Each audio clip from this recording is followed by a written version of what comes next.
নমস্কার বন্ধুরা, আশা করি সকলে ভালো আছেন। শিপ্রাজ এ টু জেড চ্যানেলে সবাইকে স্বাগত। তো বন্ধুরা, আজ বাইরের পরিবেশটা দিয়েই আজকের ব্লগটা শুরু করছি। তো একটু সকালের দিকে মেঘলা মেঘলা ছিল, ভেবেছিলাম হয়তো বৃষ্টি হবে, কিন্তু বৃষ্টির একদমই দেখা নেই। তো কী আর করা যাবে, এই তীব্র গরমে প্রত্যেকটা মানুষের অবস্থাই কিন্তু খারাপ হয়ে যাচ্ছে। বিভিন্ন মানুষের বিভিন্ন ধরনের কিন্তু শরীর খারাপও হচ্ছে। তো প্রত্যেকে সাবধানে থাকবেন বন্ধুরা, বিশেষ করে বেশি করে জল আর একটু নুন জল, লেবু জল এইগুলো খেলে কিন্তু একটু গরমের হাত থেকে আমরা রক্ষে পেতে পারি। একটু গ্লুকোজের জল এইগুলো অবশ্যই খাওয়া দরকার, কারণ প্রচণ্ড পরিমাণে ঘাম হচ্ছে, শরীর থেকে জল বেরিয়ে যাচ্ছে। তো যাই হোক বন্ধুরা, সবাই আমরা জানি কিভাবে সাবধান হয়ে চলার দরকার এই গরমে, তবুও একটু বললাম। তো সকালে উঠে ফ্রেশ হয়ে চাটা খেয়ে নিয়েছি, তারপর ঘরটা খুব ভালো করে ঝাড় দিয়ে তারপর পুরো রুমগুলো খুব সুন্দর করে মুছে নিলাম। নিয়ে এবারে চলে এলাম এই যে বেসিনে, ওয়াশ বেসিন। এখানে এই খাবার দাবার খেয়ে হাত টাত ধোয়া হয়, তো এখানে বেশ অগোছালো আছে আর একটু নোংরা হয়ে আছে। তাই আমি এই ওয়াশ বেসিনটা খুব ভালোভাবে ডিপ ক্লিন করব। এখানে এই দেখুন পেপার রেখেছি, পেপারটা দিয়ে এই যে আয়নাটা রয়েছে এই আয়নাটাকে খুব ভালো করে পরিষ্কার করব। তো প্রথমেই আমি সমস্ত যেসব জিনিসগুলো এখানে রয়েছে সবগুলো আমি নামিয়ে নিচ্ছি। নামিয়ে নিয়ে তারপর আমি প্রথমেই হচ্ছে আয়নাটাকে, এই পেপারটাকে একটু জলে ভিজিয়ে নিয়ে খুব ভালো করে ক্লিন করে নেব। তো আমি প্রায় দিনই এই বেসিনটা তো রোজই পরিষ্কার করি আর মাঝে মাঝে এই পুরো জায়গাটা ক্লিন করি। তো আজ তেমনি পুরো জায়গাটা আমি ক্লিন করছি। তো বন্ধুরা, আজ আমি সকাল 7টা থেকে দুপুর 12টার মধ্যে সমস্ত কাজ কমপ্লিট করে নেব। তো কিভাবে কাজগুলো আমি কমপ্লিট করছি সেটাই আপনাদের মধ্যে শেয়ার করছি। আর একটা কথা বন্ধুরা, একদম স্কিপ করবেন না, ফুল ভিডিওটা ওয়াচ করবেন আর অবশ্যই একটা লাইক দিয়ে তারপর ভিডিওটা দেখবেন। দেখে কেমন লাগলো সেটা আপনারা কমেন্টসের মাধ্যমে জানাবেন। আর আমি এই টাইলসগুলো পরিষ্কার করছি হচ্ছে একটু সার্ফ দিয়ে। একটা বাটির মধ্যে সামান্য সার্ফ দিয়েছি আর একটু লেবুর রস দিয়েছি, সেটা স্কিপ হয়ে গেছে, দেখানো হয়নি। তো তার মধ্যেই স্কচ ব্রাইট দিয়ে এই টাইলসগুলো পরিষ্কার করলাম। আর বেসিনটাও ঠিক ওই রকমভাবেই পরিষ্কার করেছি।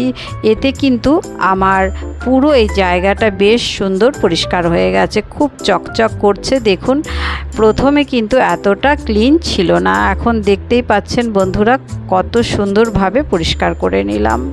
একটা কথা বন্ধুরা, আমি একটা পরিষ্কার শুকনো কাপড় দিয়ে খুব ভালো করে এই জায়গাটা মুছেছি। আর এই যে ট্যাপ রয়েছে যে কলটা, সেটাও খুব ভালো করে পরিষ্কার কাপড় দিয়ে মুছে নিয়েছি, তাতে জলের ছোপ ছোপ দাগগুলো থাকবে না। আর এই কর্নারে এই স্নেক প্ল্যান্টটা রেখে দিচ্ছি, বেশ ভালো লাগছে তাতে দেখতে। এটা একটা বন্ধু আমাকে গিফট করেছিল, তাকে একবার দেখিয়েছিলাম, বোকারোর এক বন্ধু। তো তারপর স্নান করেছি, অল্প জামা কাপড় ছিল কেচে নিয়েছি, তারপর পুজো করতে চলে এলাম। আজ পুজোতে ঠাকুরকে তালশাঁস দিয়ে পুজো দিচ্ছি। তো বেশ সুন্দর আজ ফুলও ছিল, ফুল দিয়ে খুব ভালোভাবে আজ ঠাকুর পুজো করে নিলাম। তো এবারে চলে এলাম কিচেনে। তো সকালে ব্রেকফাস্ট করব, তো 2টো আম জলে ভিজিয়ে রেখেছি। সকালে রুটি খাওয়া হবে, তো আটা মাখা হয়েছে। তো আমাদের রোজই সকালে রুটি খাওয়া হয়, অন্যান্য অনেক কিছু বানিয়ে নিতেই পারি, কিন্তু সেটা খেলে খুব প্রবলেম হয়। সকালে রুটিটা খেলেই আমাদের শরীরটা ঠিক ভালো লাগে। চাউমিন এইগুলো যদি সকালে কখনো খাই, তো সেই দিনটা জল খেতে খেতেই অস্থির হয়ে যায়। সেই জন্যেই রুটি বানিয়ে এই আম টাম দিয়ে খেয়ে নিই। আর বাজার থেকে যে পলতা পাতা আম, কুমড়ো, আলু আর এই গ্রোসারির কিছু আইটেম নিয়ে এসেছে। আর নিয়ে এসেছে তালশাঁস, তো এই তালশাঁস একটা পুজোতে দিয়েছিলাম আর সবগুলো ফ্রিজে রেখেছিলাম। ফ্রিজে কিছুক্ষণ রেখে ঘন্টাখানেক রেখে তারপরে খোসাটা ছাড়াতে গেলে বেশ সুন্দরভাবে তালশাঁসের খোসাটা কিন্তু ছেড়ে যায়। এই যে অল্প একটু জাম খেতে বেশ ভালোই লাগে। দুপুরে ভাত খাবার পর আমি জামটা খাবো। আর এই যে সবজি কেটে নিয়েছি, যে পলতা পাতা একটু কেটে নিয়েছি, এটা শুকনো করে ভাজবো। শুকনো মানে তেলের ওপরে দিয়ে ভাজা ভাজা করে নেব মুচমুচে করে। আর এই ভেন্ডি হবে, একটু সর্ষে পোস্ত বেটে নিয়েছি, এটা দিয়ে ভেন্ডির চচ্চড়ি হবে। আবার চালটা ভিজিয়ে রেখেছি। এইদিকে মাছ এনেছে, পাবদা মাছ, তো এই মাছের ঝাল করব। মানে মশলাও বেটে নিয়েছি, সর্ষে পোস্ত লঙ্কার সামান্য টমেটো দিয়ে বেটেছি, আর এটা আদা জিরে লঙ্কা বাটা। আর এইদিকে ফ্রাইং প্যান বসিয়েছি, এবারে হচ্ছে মাছের ঝোলটা রান্না করব। আর এইদিকে জানলাটা কিছুতেই খোলা রাখা যায় না, খোলা থাকলে বেশ ভালো হয়, একটু হাওয়া টাওয়া ঢোকে, কিন্তু ওই হাওয়া ঢুকলে গ্যাসটা অফ হয়ে যায়, এই জন্যে জানলা আমাকে বন্ধই করতে হয়। তো এইদিকে ভাতটাও বসিয়ে দিলাম, আর এইদিকে দুধের গামলাটা সরিয়ে নিয়েছি। তো এবারে মাছটা রান্না করে নেব। আর ভেন্ডিটা কাটা হয়েছিল না, তো ভেন্ডিটা কেটে নিচ্ছি।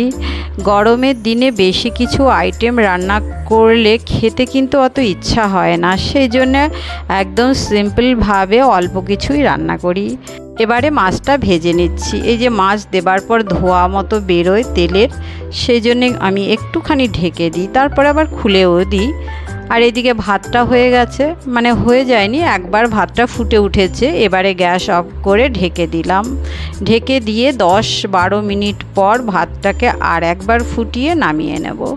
ভাত কিন্তু খুব সুন্দর ঝরঝরে হয়, গ্যাসও একদম কম খরচা হয়। তো এভাবেই আমি ভাত বানাই। আর মাছের মধ্যে একটু ধনেপাতা কুচি দিয়ে দিলাম। মাছটা আমার হয়ে গেছে, তো নামিয়ে নিলাম। আর এবারে ভেন্ডিটা বানিয়ে নেব। তারপর এই যে ফ্রাইং প্যানে এই যে পলতা পাতাটা ভেজে নিচ্ছি, একটু তেল দিয়ে দিয়েছি, একটু কালো জিরে ফোড়ন। এবার পাতাগুলোকে লো ফ্লেমে আস্তে আস্তে করে ভেজে নেব, একদম মুচমুচে হবে, গরম ভাতে খুব ভালো লাগবে খেতে। আর ওইদিকে ফ্যানটাও ঝরিয়ে নিলাম ভাতের। তো ভাতটা নামিয়ে নিয়েছি। এবারে 1 গ্লাস ঠান্ডা জল খাবো গ্লুকোজ দিয়ে। ফ্রিজ থেকে জল বের করে নিয়ে এই যে গ্লুকোজ গুলে নিয়েছি, নিয়ে এবারে ফ্যানের নিচে বসে আরাম করে একটু জল খেয়ে নিচ্ছি। তো বন্ধুরাও মাঝে মাঝে রান্না করতে করতে একটু গ্লুকোজের জল খেয়ে নেবে। আর গ্লুকোজটা আমার ঢালাও হয়েছিল না, তো কালকে খুলেছিলাম প্যাকেটটা, তো আজ একটা বয়ামের মধ্যে গ্লুকোজটা ঢেলে নিয়েছি, নিয়ে এই যে মুছে ঠুছে রেখে দিলাম। আর এই যে তালশাঁসটা আমার রান্নার পরে খাবো, কারণ রান্না হয়ে গেছে আমার সবই, 11টা বাজে। তো এবারে ওই পাতাটা রয়েছে, পাতাটা নামিয়ে নেব, মানে পলতা পাতাটা ভাজা হচ্ছে, ওটা নামিয়েই তারপরে তালশাঁসটা খেয়ে নেব। তো এই যে দেখুন পলতা পাতাটা খুব সুন্দর মুচমুচে হয়েছে। এরকম করে বন্ধুরা অবশ্যই করে দেখবেন, ভালোই লাগবে। তো এই যে ভেন্ডি চচ্চড়ি হয়ে গেছে, মাছ হয়েছে, সব রান্নাগুলো নিয়ে এখন টেবিলের উপর রেখে দিচ্ছি। এই জায়গাটা পরিষ্কার করব, তো ফাঁকা থাকলে বেশ পরিষ্কার করতে সুবিধা হয়। তো গ্যাসও পরিষ্কার করা হয়ে গেল। আর কিছু বাসন ছিল, সেগুলো মেজে মুছে জায়গা মতো রেখে দিয়েছি। এবারে যাব, কিছু জামা কাপড় কেচেছিলাম সেগুলো তুলে নেব, তুলে আলনাতে রাখবো। তো বন্ধুদের কেমন লাগলো আমার এই সকাল 7টা থেকে 12টার মধ্যে পুরো কাজ কমপ্লিট করে নিলাম। ভালো লাগলে অবশ্যই সঙ্গে থাকবেন, প্রত্যেকে ভালো থাকবেন।